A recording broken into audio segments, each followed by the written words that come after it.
పరమశివుని లీలామూర్తులలో 13వ మూర్తి హరిహరమూర్తి.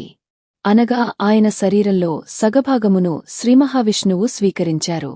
అలా పరమశివుణ్ణి ప్రసన్నుడిని చేసుకుని శరీరంలో సగాభాగమును స్వీకరించిన మూర్తిని హరిహరమూర్తి అంటారు.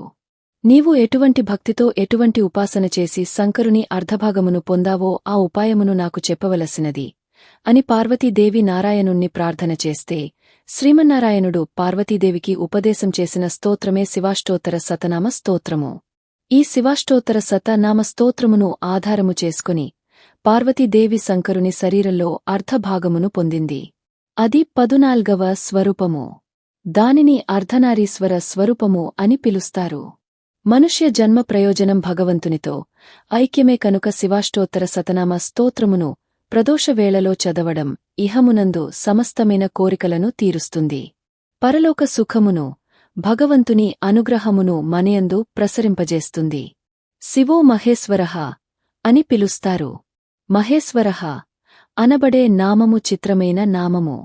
మంత్రపుష్పం చెప్పినప్పుడు ఈశాన సర్వవిద్యానామీశ్వర సర్వభూతానాం బ్రహ్మాధిపతిర్ బ్రహ్మణోధిపతిర్బ్రహ్మ శివో మే అస్తు సదాశివోం అని చెపుతాము.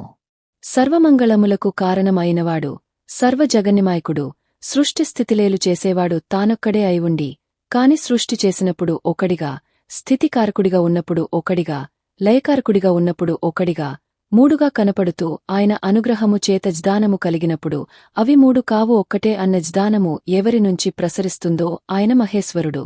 ఆయనే మూడుగా కనపడే ఒక్కడి. అందుకే పోతనగారు భాగవతంలో ఒకచోట ఒక మాట అంటారు.